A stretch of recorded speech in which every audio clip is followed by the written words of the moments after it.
भगवान बुद्ध के काल के एक जैन उपासक और एक बुद्ध उपासक, बुद्ध के भक्त, इन दोनों में बुद्ध की श्रद्धा कैसे बढ़ी। भगवान बुद्ध का एक जैन उपासक, बुद्ध का भक्त, बुद्ध का उपासक, बुद्ध का अनुयायी कैसे बना, निश्चित ही हमारे लिए, एक बुद्धिज्म के लिए अभिमानास्पद बात है। एक श्रीदत्त नाम का बुद्ध उपासक था और ग्रहदिन्न नाम का जैन उपासक था। अब दोनों ने भी, श्रीदत्त जो बुद्ध उपासक था उसने, एक बार मैं संक्षिप्त बताता हूँ, जैन आजीवकों को, निगंठों को अपने घर बुलाया भोजन के लिए, लेकिन धोखा ये दिया कि उसने, जो धर्मगुरु थे, उसे गंदगी में गिरने दिया, हटक से किया। जब ग्रहदिनों को समझा कि अरे हमारे धर्मगुरुओं को ऐसा किया, तो ग्रहदिन्न जो जैन उपासक था उसने भी भिक्षुओं को बुलाया और बुद्ध को भी भोजन के लिए अपने घर निमंत्रित किया। तब उसने भी अपने घर के थोड़ा सा सामने जिस रास्ते पर बड़ा सा गड्ढा खोदा और फिर लोहे की आग जैसा, कोयले की आग जैसा उस गड्ढे में गिराने का प्रयास किया। लेकिन जब भगवान चलते आए तो उस गड्ढे से कमल के फूल निकल आए और बुद्ध के स्वागत के लिए तैयार हुए। अब ये कथा किस प्रकार है, आपको तो मेरे ये संक्षिप्त बताया मैंने, लेकिन ओरिजिनल मूल अट्ठकथा धम्मपद की क्या कहती है। मूल अट्ठकथा मैं इसीलिए पढ़ रहा हूँ कि बहुत सारे भिक्षु भी, उपासक भी अट्ठकथा पढ़ करके उसका संक्षिप्तीकरण उपासकों को किसी प्रोग्राम में बताते, लेकिन ओरिजिनल फॉर्म क्या होता है, ओरिजिनल अट्ठकथा क्या होती है, मुझे तो आज तक कोई भिक्षु ओरिजिनल अट्ठकथा पढ़ते हुए लाइव नहीं दिखा या यूट्यूब पे भी नहीं दिखा। इसी कारण से मैंने सोच लिया कि मेरी तो ऐसी एक इच्छा ही थी कि एक उपासिका ने मुझे, जो साबले नाम से है, राहुल नगर हमारे जालना से, उन्होंने मुझे धम्मपद की अट्ठकथा एक संक्षिप्त बाय वार्षोक दोर्जे नेगी यूपी के, उन्होंने हिंदी में ट्रांसलेट किया, संक्षिप्तीकरण किया, वो मुझे भेंट दी पुस्तक।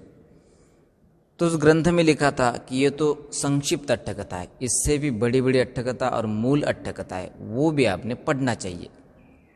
तो उस वाक्य ने मुझे इंस्पायर किया, मोटिवेट किया, और तब मुझे कई दिनों के बाद ये मूल अट्ठकथा हाथ लगी। तो मैंने यूँ सोचा कि मैं पढ़ूँगा तो मेरे लिए हितदायक होगा, अच्छा होगा, लेकिन यदि मैं लाइव जाकर किसी को पढ़ा होगा या कोई सुनेगा तो निश्चित ही उसके लिए भी लाभदायक होगा, अच्छा होगा, उसके धर्म की उन्नति के लिए, एक आध्यात्मिक प्रगति के लिए कारक बनेगा। इसी कारण से मैं लाइव आकर फेसबुक या फिर यूट्यूब पर भी अपलोड करता हूँ वीडियो। इसी कारण से कि बुद्ध धम्म का for the promotion of Buddha Sasana, इसी कारण से मैं ये कर रहा हूँ। आपकी इच्छा हो तो अच्छी बात है, सुनिए। यदि आपको बोर लगता हो तो आप छोड़ भी सकते हैं। बुद्धिज्म कोई फोर्सफुली आपको नहीं सिखाता। तो अगली अट्ठकथा, और ये लास्ट की अट्ठकथा है पुप्पवग्ग की। पुप्पवग्ग का आखिरी गाथा और आखिरी अट्ठकथा। इसके बाद में पूरा ग्रंथ खत्म होगा। इतना बड़ा ग्रंथ जो आई थिंक 594 माने, सॉरी आई एम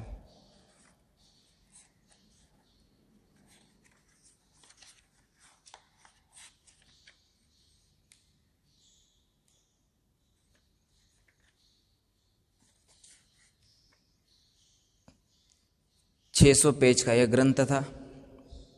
आज पूरा होने जा रहा है, मुझे भी आनंदित होता है। और अगला एक इससे भी छोटा ग्रंथ है धम्मपद का। पुप्पवग्ग खत्म हुआ, फिर बालवग्ग हम कल से शुरू करेंगे। 600 पेज की यह बुक थी, मुझे भी आनंद हुआ,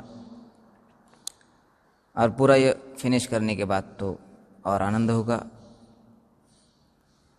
ग्रह दिन वस्तु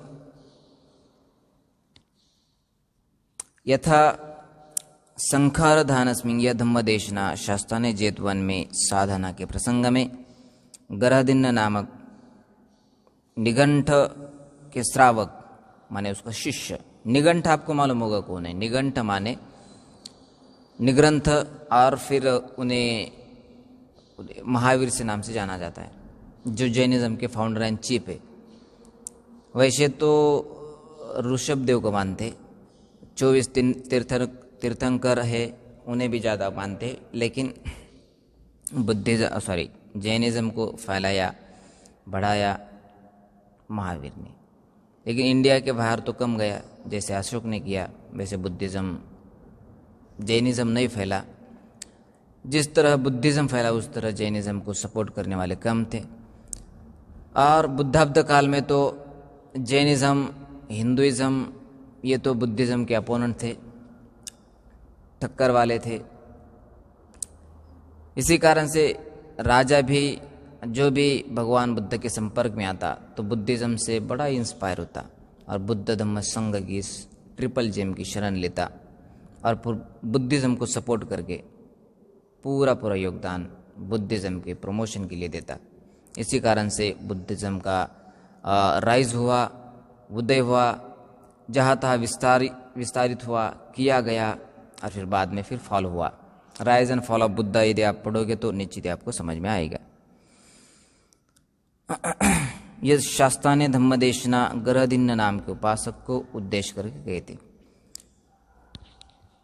श्रावस्ती में श्रीगुप्त एवं ग्रहदत्त ग्रहदिन्न ये दो मित्र थे। जैसे आज भी कोई जैन मित्र होगा और फिर उसका बुद्धिस्ट मित्र होगा, उसी तरह भगवान बुद्ध के काल में भी एक जैन उपासक और एक बुद्धिस्ट उपासक दोनों मित्र थे। उनमें श्रीगुप्त बुद्ध का उपासक था। यहाँ पे श्रीगुप्त आया है, लेकिन उसका आप श्रीगुप्त मराठी में, हिंदी में भी देवनागरी लिपि में वैसा ही कहेंगे। बुद्ध का उपासक था और ग्रहदत्त निगंठों का, जैनों का भक्त था। उस ग्रहदत्त को निगंठ साधु निरंतर यो कहते रहते थे, तुम अपने मित्र श्रीगुप्त को यह क्यों नहीं समझाते कि वह श्रमण गौतम के पास क्या जाता है, उससे उसको क्या मिलेगा। वह हमारे पास आकर हमारा उपदेश सुनता हुआ हमको दान धर्म क्यों नहीं करता।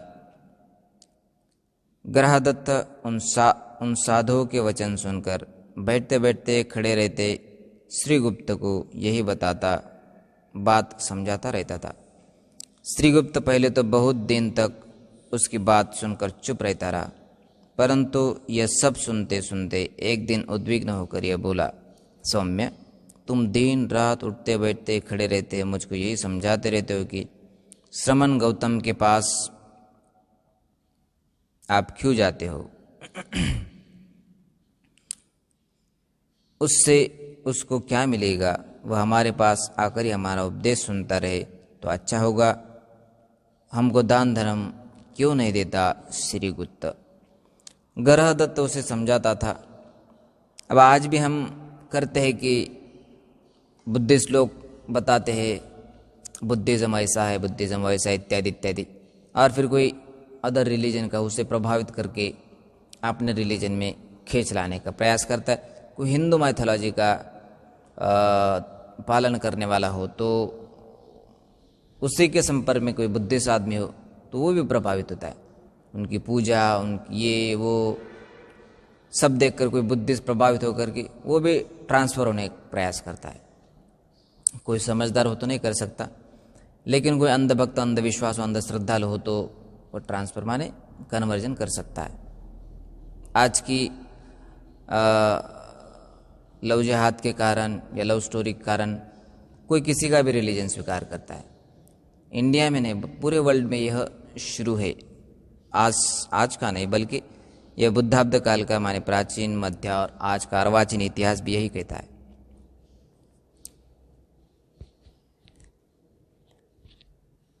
सौम्य, तुम दिन रात उठते बैठते खड़े रहते मुझको ये समझाते हो रहते हो कि श्रमण गौतम के पास क्यों जाते हो, परंतु मैं पूछता हूँ कि तुम्हारे गुरु क्या जानते हैं? गरादत्त बोला, हमारे गुरु? मालिक ऐसा न कहो, मेरे गुरुओं के सामने अज्ञानी अज्ञात नामक कुछ भी नहीं है। वे सभी अतीत, अनागत, वर्तमान के विषय में काय कर्म, वाक कर्म माने वाचा के कर्म एवं मन कर्म के विषय में यह होगा यह नहीं होगा, ऐसे भव्य होने योग्य, अभव्य होने माने न होने योग्य के विषय में मेरे गुरुजी, मेरे आचार्य धर्मगुरु सब जानते हैं। ये कौन कहता है? गरादिन्न श्रीगुप्त को माने श्रीदत्त को कहता है। ऐसा कह रहे हो? हाँ, मैं ऐसा ही उचित समझता हूँ, कह रहा हूँ। यदि ऐसी बात है तो तुमने बहुत अनुचित किया कि अभी तक यह सब कुछ मुझको नहीं बताया। आज मैंने तुम्हारे गुरुओं की महिमा जान ली, तो जाओ सौम्य, मेरे कहने से उनको निमंत्रण दो। वगरादत्त श्रीगुप्त की बात सुनकर जैनों के पास जाकर उन्हें प्रणाम कर, मेरा मित्र श्रीगुप्त कल के लिए आप लोगों को अपने घर निमंत्रित करता है। वह बोला, क्या श्रीगुप्त ने तुमको स्वयं कहा है? हाँ आर्यजन, वे निघंट साधु तब यह सुनकर प्रसन्न एवं संतुष्ट होते हुए यह बोले, अब हमारा कार्य सिद्ध हुआ। श्रीगुप्त के हमारे प्रति श्रद्धालु होने पर उसकी कौन संपत्ति हमारी नहीं होगी। श्रीगुप्त का भी बहुत विशाल आवास था। उसने वहाँ 2 घरों के बीच में एक लंबा चौड़ा गड्ढा खुदवाकर उसमें मैला विष्ठा भरवाकर उस गड्ढे के दोनों तरफ 2 स्तंभ गढ़वाकर उनके बीच में रस्सी बंधवाकर आसनों का एक किनारा पूर्व की तरफ रखकर दूसरा किनारा रस्सियों पर रखवाया। इस तरह बैठते ही वे साधु गड्ढे में आधे मुंह गिरेंगे। ये मानकर उसने उस गड्ढे को ऐसे ढकवा दिया कि वह किसी को दिखाई न दे। फिर उसने उन आसनों पर चादर बिछवा दी।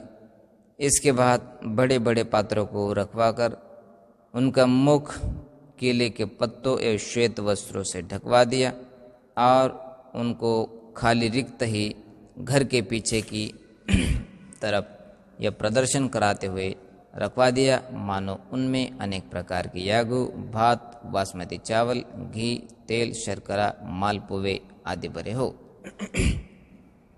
आप समझ रहे होंगे।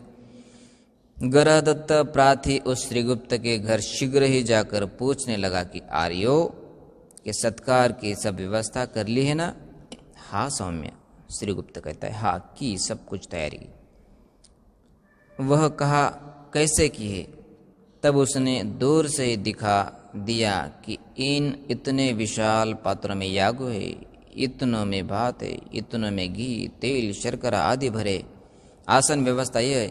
तब उसने कहा, ठीक है। उसके जाने के समय 500 निघंट उस घर में आ गए। श्रीगुप्त ने अपने घर से निकलकर शरीर के 5 अंगों से उन निघंटों को प्रणाम कर उनके सामने हाथ जोड़कर खड़े हुए अपने मन में यह विचार किया, आप लोग अतीत माने भूतकाल में, अनागत माने भविष्य और वर्तमान माने अभी का शुरू पीरियड आदि के विषय में आप सर्वज्ञ है, सर्वज्ञ है। ऐसा आपके उपासक माने गरहदत्त ने बताया। यदि आप लोग सर्वज्ञ है तो मेरे घर में प्रविष्ट न होंगे, क्योंकि मेरे घर में प्रविष्ट होने पर न आपको यागु मिलेगी न भात आदि ही मिलेगी। अंत यदि बिना कुछ जाने प्रविष्ट होंगे तो मैं आप लोगों को मैला भरे गड्ढे में डालकर पीटूंगा अलग से। यो मन में विचार कर उनके बैठने की इच्छा के समय अपने पुरुषों को संकेत किया, पश्चिम पार्श्व में खड़े होकर इन आसनों पर से चादरें हटा दो ताकि वे मैली न हो जाए। तब उसने निघंटों से कहा, भंते इधर पधारे। निघंट तदनुसार प्रविष्ट होकर पीछे आसनों या बैठने को तत्पर हुए, परंतु वह नियुक्त पुरुषों ने कहा, भंते कुछ क्षण ठहरे, अभी न बैठे। कारण क्या है? हम हमारे घर में भंते आए सज्जनों का पारंपरिक कर्तव्य करके उन्हें बैठने देते। आयुष्य मानो क्या करना पड़ता है। वे अपने अपने पात्र एवं आसन के सामने खड़े होकर एक सात आसनों पर बैठते। इस कथन का तात्पर्य यह था कि यदि वे एक एक करके आसनों पर बैठते तो एक के गड्ढे में गिरने पर वह दूसरों को उन आसनों पर न बैठने के लिए कह सकता था। इस अवस्था में सबके एक साथ बैठकर एक साथ गिरने से कोई दूसरे को बैठने से निषेध न कर पाएगा। वे निघंट ठीक है कहकर ये जैसे जैसे कहे वैसे ही हमें करना चाहिए, क्योंकि हम इनकी परंपरा से अनभिज्ञ हैं। तब वे निघंट साधु अपने अपने पात्र तथा आसन के सामने खड़े हो गए। फिर उनको कर्मचारियों ने कहा, भंते अब एक साथ अपने अपने आसनों पर विराजे। ये कथन सुनकर जब वे बैठने को तत्पर हुए तो कर्मचारियों ने आसनों पर विछी चादरें खींच ली।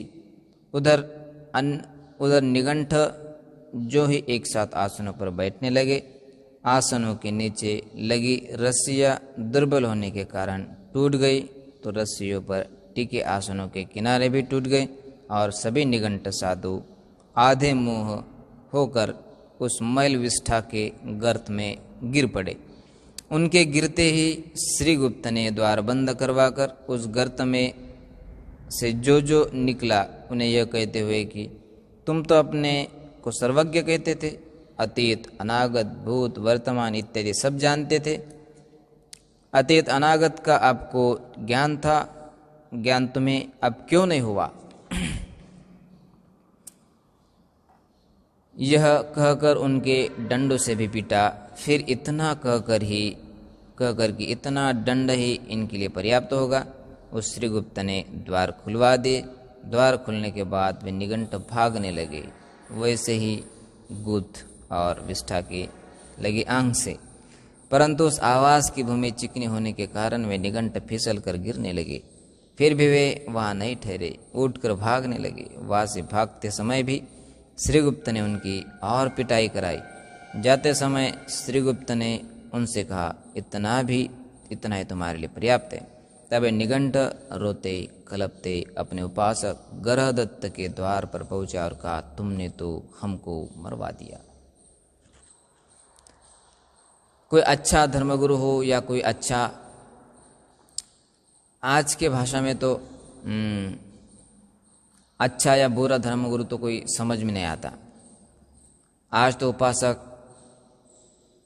यूँ कहते कि आपने भिक्षु को सम्मान क्यों दिया, तो वो कहते कि भंते जी के आंग पर चीवर है। तो हमारे भंते जी अंगुलीमाल भंते जो हमारे आचार्य है, वे कहते हैं कि यदि कोई गधे पर चीवर डाले तो गधे को आप नमन करोगे? नहीं ना।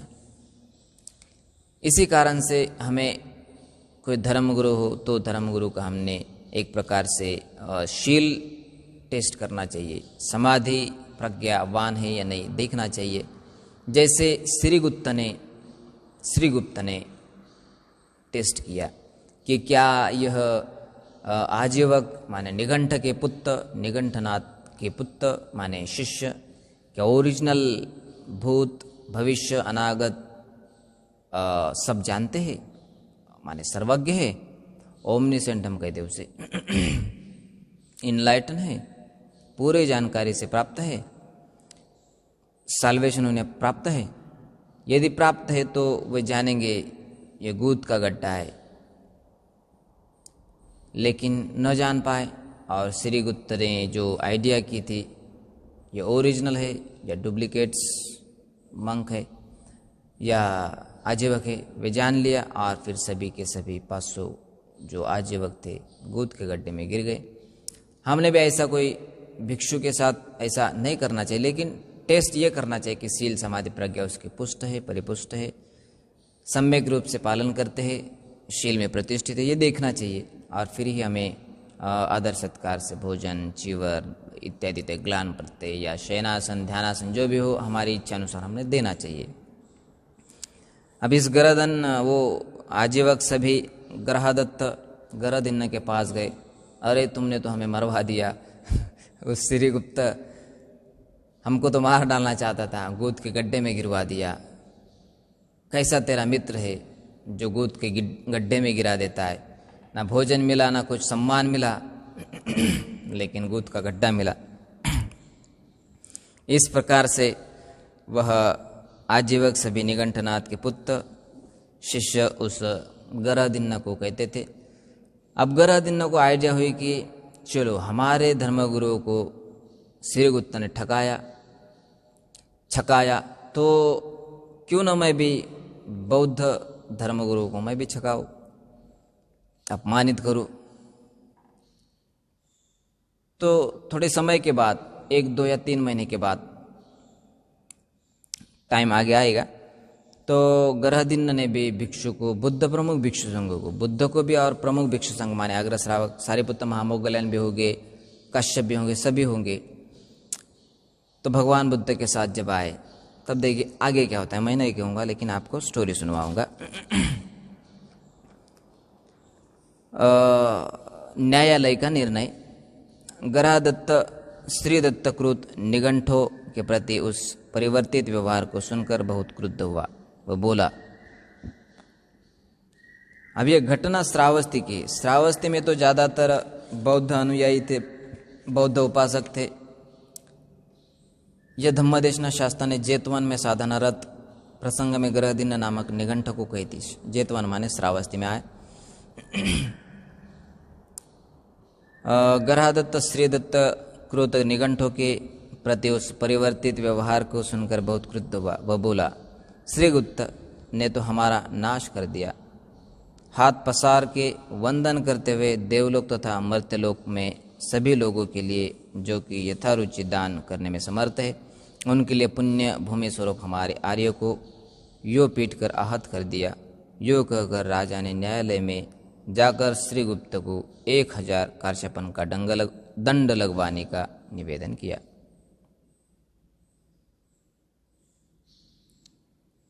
तब राजा ने उस श्रीगुप्त को आदेश भेजा। श्रीगुप्त ने जाकर निवेदन किया, श्रीमान, घटना पर पूर्ण विचार कर ही निर्णय दीजिए। राजा ने कहा, ऐसा ही होगा, ठीक है देव। कहकर श्रीगुप्त ने आदि से अंत तक समस्त घटना सुना दी और कहा, यदि देव इतने पर भी यदि मुझे दंड का भागी माना जाता है तो मैं आज्ञा पालन हेतु सन्नद्ध हूँ। राजा ने गरदत्त की तरफ देखते हुए पूछा, क्या तुमने वस्तुतः ऐसा कहा था? हाँ देव। तो तुमने वास्तविकता जानते हुए भी ऐसा क्यों कहा? तब तो यह आरोपित दंड तुम्हें ही लगेगा। इस तरह गरदत्त को ही 1000 कार्शपन दंड स्वरूप श्रीगुप्त को देने पड़े और उस गरदत्त के पक्षधर पीट कर न्यायालय से बाहर निकाल दिए गए। यह बात न्यायालय तक गई, डिस्ट्रिक्ट से फिर हाई से सुप्रीम कोर्ट तक गई होंगी। फिर न्यायालय से न्यायाधीश ने निकाल यह दिया कि क्या गरदिन्न आपने ऐसा बोला था जो आप झूठ जानते थे लेकिन आपने उसे झुटलाया, वास्तविक आप जानते थे लेकिन प्रशंसा के तौर पर उसे बताया। जो गरदिन्न ने वास्तविकता रियल क्या है, डुप्लीकेट क्या है, ये सब जानने के लिए श्रीगुप्त ने ऐसा किया। तो न्यायालय ने कहा कि 1000 कार्शपन श्रीगुप्त न देते, श्रीगुप्त को नहीं देना पड़ेगा, लेकिन गरदिन्न तुझे देना पड़ेगा क्योंकि तूने उसे छकाया, ठकाया, झुटलाया। इसी कारण से गरदिन्न ने 1000 कार्शपन श्रीगुप्त को दे दिए। गरदत्त का प्रतिकार। इस घटना से क्रुद्ध होकर गरदत्त ने 15 दिन तक श्रीगुप्त से बोलना चालना बंद कर दिया। हम आज भी इस कथा को रिलेट कर सकते हैं हमारे जीवन में। तब उसने एक दिन सोचा, मेरा ऐसे चुप रहना तो ठीक नहीं, इसके पक्षधरों को भी मुझे ऐसे ही मान मर्दन करना चाहिए। तब वह श्रीगुप्त के पास आया श्रीगुप्त के पास गया और बोला, मित्र श्रीगुप्त, क्या बात है सौम्य, संबंधियों का मित्रों का साथ रहते रहते कभी कलह भी तो हो जाता है, विवाद भी हो जाता है, परंतु तुम इस कारण मुझसे नहीं बोलते हो तो मैं भी नहीं बोलता। सौम्य, जो हुआ सो हुआ, उससे हम अपनी मैत्री नहीं समाप्त करेंगे। तब से वे पुनः दोनों एक साथ बैठने उठने चलने लगे। अब दोनों का मित्र भाव, फ्रेंडशिप फिर से ज्वाइन हो गए फ्रेंडशिप में। तो फिर आगे देखिए अब क्या होता है। एक दिन श्रीगुप्त ग्रहदत्त से बोला, तुझे निघंटों से क्या प्रयोजन, उनके पास जाने से तुम्हें क्या मिलता है? मेरे शास्ता के पास जाकर उनसे धम्म श्रवण धर्मलाप करना तथा उन्हें दान देना तुम्हें अच्छा नहीं लगता क्या? ग्रहदत्त भी यही चाहता था कि श्रीगुप्त उससे यह बात कहे। उसने तो इसके खुजली कंडू हुए स्थान को नख से खुरेद दिया। ग्रहदत्त ने पूछा, तुम्हारे शास्ता क्या जानते? अरे भाई, उनके विषय में ऐसा न कहो, मेरे शास्ता के लिए अज्ञात कुछ भी नहीं, वे तो भूत भविष्य सब कुछ जानते। वह 16 भेदों से मनुष्यों के मन को विभक्त कर जिज्ञासु को समझाते हैं। अरे मैं तो यह सब जानता नहीं था, तुमने इतने समय तक मुझसे यह बात क्यों नहीं कही? अच्छा कोई बात नहीं, अब तुम कल के लिए अपने शास्ता को शास्त्र सहित भिक्षु को मेरे घर पर भोजन का निमंत्रण दियाओ। जैसे श्रीगुप्त ने किया वैसे अब ग्रहदिन न करने लगा। तब श्रीगुप्त ने अपने शास्ता के पास जाकर उन्हें प्रणाम कर यह निवेदन किया, भंते भगवान, मेरा मित्र ग्रहदत्त, आपको दोनों ठीक है, श्रीगुप्त भी और ग्रहदत्त और ग्रहदिन भी, श्रीगुप्त और श्रीदत्त भी एक ही है। मैं भंते भगवान, मेरा मित्र ग्रहदिन आपको 500 भिक्षुओं के साथ कल के लिए भोजन के लिए घर पर निमंत्रित करता है। पिछले दिनों मैंने उसके पक्षधर निघंटों के साथ यह घटना कर डाली थी। मैं नहीं जानता उसका प्रतिकार क्या है, यह भी मैं नहीं समझता कि वह आज आपको यह निमंत्रण भी शुद्ध मन से दे रहा है या नहीं। आप अपने आवर्जित चित्त से उसके चित्त को जान लीजिए, फिर उचित समझे तो स्वीकार कर लीजिए। शास्ता तो सभी जानते थे, सर्वज्ञ थे। पूर्व पश्चिम सभी दिशाओं को उन्हें ज्ञान था। दिशा को नहीं बल्कि एक प्रकार से भूत भविष्य और वर्तमान, अनागत आगत वर्तमान सभी जानते थे। इसी कारण से भगवान को सर्वज्ञ कहा जाता है। तो शास्ता ने वह हमारे साथ क्या व्यवहार करेगा, इस बात को आवर्जित चित्त से देखा तो पाया 2 घरों के बीच उसने एक गड्ढा खुदवाकर उसमें 80 गाड़ी खरीद वृक्ष की सूखी लकड़ियां डालकर, अग्नि डालकर हमें उस भट्टे में गिराकर पकड़ना चाहता है। फिर ध्यान लगाया कि वहां जाने से कोई प्रयोजन सिद्ध होगा या नहीं। तो देखा, मैं भट्टी की तरफ जब अपने चरण बढ़ाऊंगा तो उस पर ढकी चटाई दूर हट जाएगी तथा उस अग्नि की भट्टी में से गाड़ी के चक्र जितना लंबा चौड़ा पद्म पुष्प ऊपर उठेगा, मैं पद्म पुष्प पर चरण रखता हुआ आसन पर जा बैठूंगा। 500 भिक्षु भी उसी तरह अपने अपने आसनों पर जा बैठेंगे। उपासकों की भारी भीड़ लग जाएगी। मैं उस समारोह में 2 गाथाओं से भक्तानुमोदन करूँगा। अनुमोदन के अंत में गाथाओं के श्रवण प्रभाव से 84,000 धम्म जिज्ञासुओं को धर्मज्ञान होगा। श्रीगुप्त एवं ग्रहदिन दोनों ही श्रोतापन्न हो जाएंगे। वे अपना समस्त धन संघ की सेवा में लगा देंगे। अंत स्कूल पुत्र के निमंत्रण पर मुझे अवश्य जाना चाहिए। अंतशास्ता ने यह निमंत्रण स्वीकार कर लिया। अब ये फ्यूचर प्लानिंग, भगवान बुद्ध, इसी कारण से भगवान बुद्ध कहे जाते, तथागत का 10 बलधारे बुद्ध होते। जो 10 बल में यदि आप 10 बल पढ़ोगे तो 10 बल भगवान बुद्ध के आप समझ पाएंगे। स्पष्ट है वहाँ पे कि भगवान बुद्ध पूर्व जन्म जानते हैं, आज का जन्म जानते हैं, ये भविष्य में क्या करेगा। भविष्य बताने का काम नहीं करते भगवान बुद्ध, लेकिन भविष्य जानते और भविष्य में ये व्यक्ति क्या बनेगा, कौन से परलोक में, नरक लोक में नारकीय बनेगा या सद्गति पावेगा, जो भी हो भगवान बुद्ध जानते थे।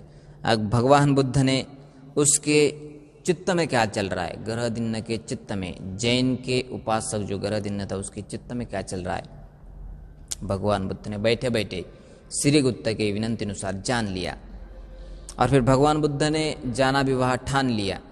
जाने के बाद ऐसा होगा वैसा हुआ, मैं जाऊँगा, फिर उसे 2 गाथा उसे उपदेश करूँगा और फिर वह श्रोतापत्ति फल में प्रतिष्ठित होगा और फिर मेरा अच्छा अनुयायी बनेगा, उपासक बनेगा। तब श्रीगुप्त ने ग्रहदत्त के पास जाकर कल के दिन उसके घर शास्ता के भोजन की स्वीकृति बता दी और कहा, तुम इस लोक ज्येष्ठ का अपूर्व सत्कार करो। ग्रहदत्त ने यह सुनकर सोचा, अब इसे अपने पूर्व कृत्य का फल चखाऊंगा। और उसने अपने आवास के 2 घरों के बीच में बहुत विशाल, गहरा, लंबा, चौड़ा गड्ढा खुदवाकर 80 गाड़ियां भर भर कर खरीद कर वृक्ष की सूखी लकड़ियां मंगवाकर उस गड्ढे में भरवाकर उसमें अग्नि लगवाकर उन लकड़ियों के जलते कोयले बनवाकर समस्त रात्रि पर्यंत उन्हें जलाए रखकर उन कोयलों को सुरक्षित रखकर गड्ढे पर वृक्षों की टहनियाँ डलवाकर उसे ऊपर से चटाइयों से ढकवाकर एक तरफ कुछ कमजोर लकड़ियाँ डलवाकर भोजनालय में जाने का मार्ग बनवा दिया। और यह मानते हुए कि जो वे भिक्षु इस पर चढ़ेंगे दुर्बल लकड़ियाँ टूट जाएंगी और भी सभी भिक्षु उन जलते कोयलों के नीचे गिर पड़ेंगे। अपने घर के पृष्ठभाग में श्रीगुप्त वाली पद्धति से ही चटाइयाँ बिछवा दी और आसन भी बिछवा दी। श्रीगुप्त ने भी प्रातः काल ही उसके घर जाकर, क्यों सौम्य, तुमने शास्ता के सत्कार की सब व्यवस्था कर ली है ना? हाँ सौम्य, कैसे किए, हम भी देख ले, आओ देखो, कहकर जैसे उसने दिखाया था वैसे उस ग्रहदत्त ने भी दिखा दिया। वह सब व्यवस्था देखकर श्रीगुप्त ने कहा, बहुत सुंदर सत्कार व्यवस्था की है ग्रहदिन्य, अच्छा है, अभिनंदन। धीरे धीरे वहाँ श्रद्धालु तथा दर्शक जनता भी एकत्र होने लगी। जनता में इसलिए भी उत्सुकता थी कि एक मिथ्या दृष्टि उपासक ने शास्ता को निमंत्रित किया था। उधर वे मिथ्या दृष्टि मतानुयायी जैन साधु भी यह सोचकर आश्रमण गौतम का अपमान देखने को मिलेगा तथा सम्यक दृष्टि उपासक यह सोचकर आज शास्ता धम्मोपदेश करेंगे। बुद्ध विषय, बुद्ध लीला देखने में आज आनंद आएगा। उस घर के आसपास सभी लोग एकत्र हो गए। अब भगवान बुद्ध के जो अपोनेंट थे आजीवक जैनिज्म को फॉलो करने वाले, हिंदुइज्म को फॉलो करने वाले, वो भी थे, और जो लोग भगवान बुद्ध के सपोर्ट में थे, समर्थक थे, वो भी ये समझ कर आए कि आज भगवान बुद्ध हमें धम्मोपदेश देंगे तो वो सुनने मिलेगा। दोनों ही पार्टियां ज्वाइन हो गई और फिर देखिए आगे क्या होता है। ये रिटर्न स्टोरी है। मैं कुछ मेरा मन का नहीं लगा रहा हूँ इस पे, मेरे मन का कुछ भी मैंने नहीं चिपकाया, बल्कि धम्मपद की ओरिजिनल स्टोरी आगे चल करके निश्चित एक प्रकार से प्रेरित साबित हुआ, ऐसी मैं आशा करता हूँ। दूसरे दिन शास्ता 500 भिक्षुओं के साथ ग्रहदिन्य के ग्रह के द्वार पर पहुँचे। तब ग्रहदत्त ने भी घर से निकलकर शरीर के 5 अंगों से शास्ता को प्रणाम कर उनके सम्मुख हाथ जोड़ते हुए खड़ा होकर मन में प्रमोदित होते हुए मन में यह कहा,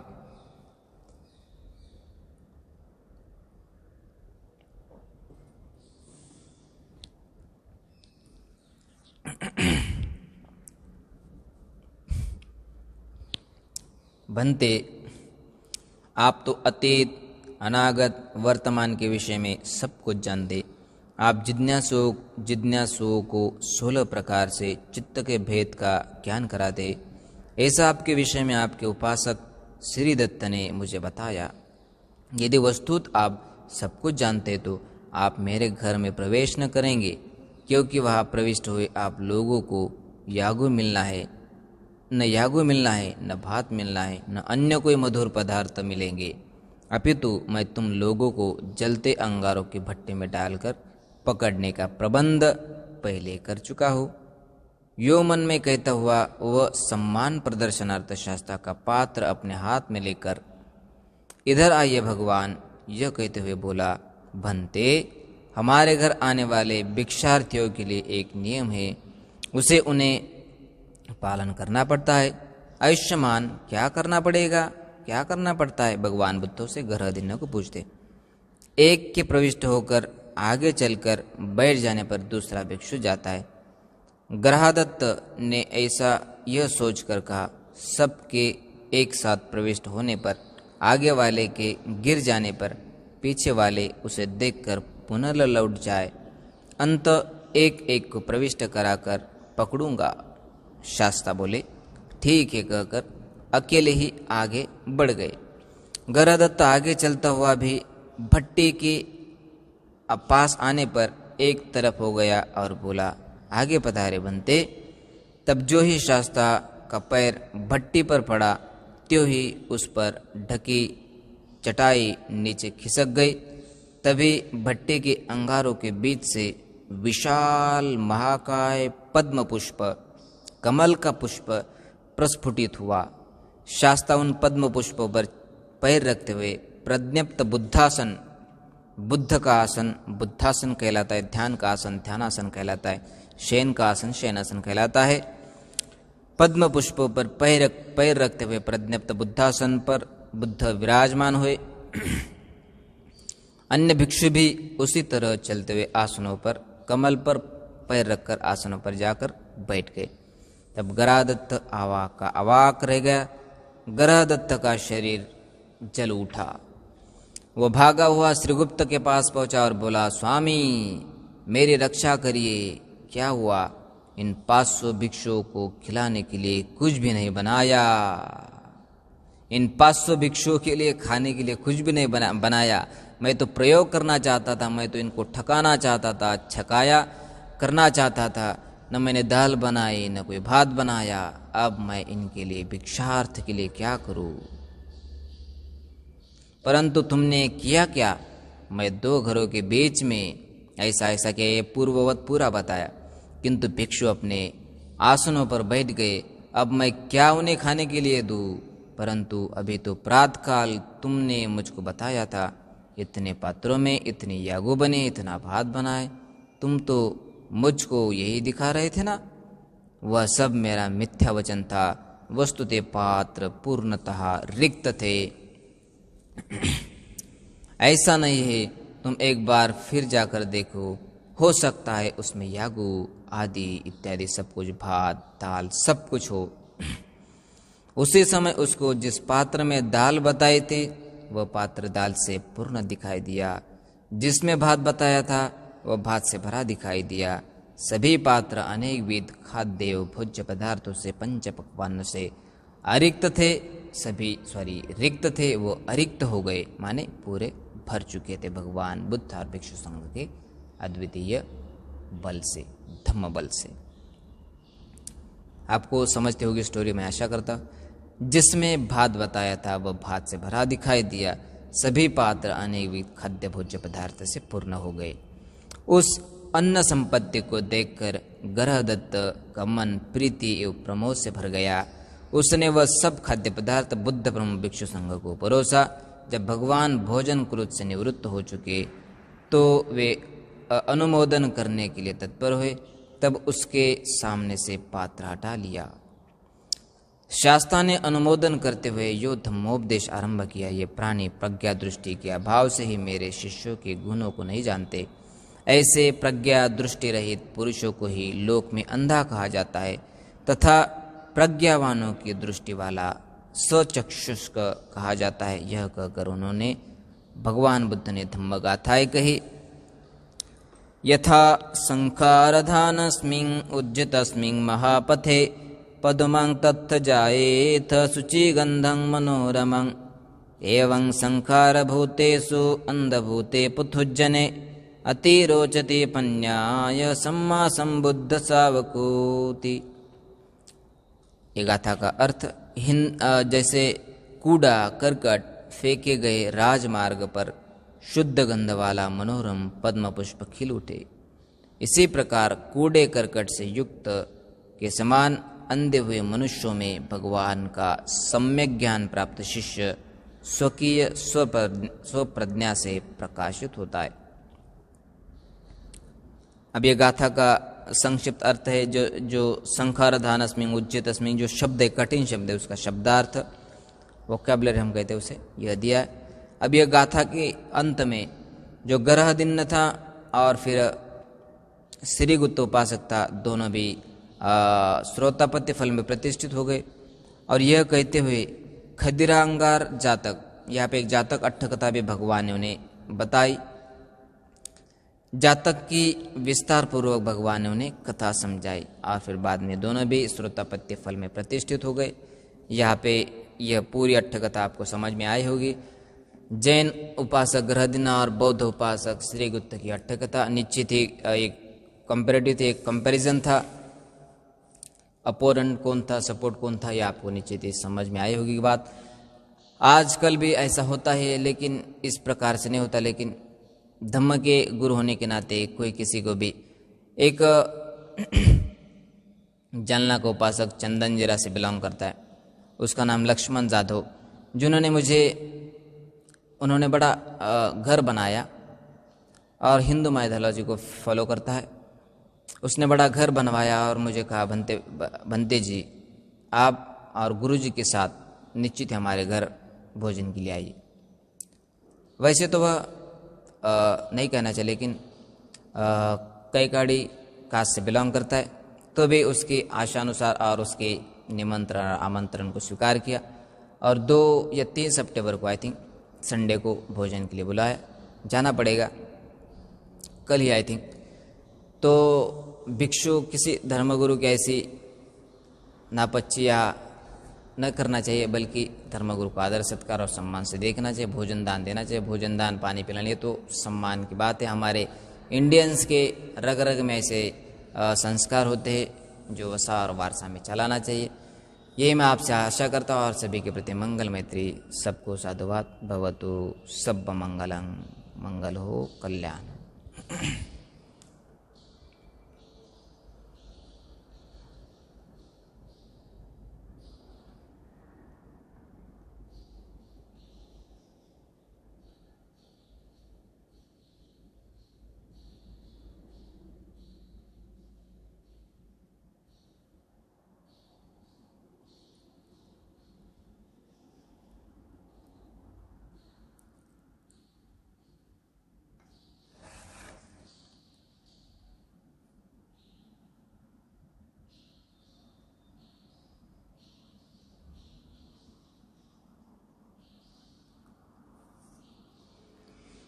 अच्छा है।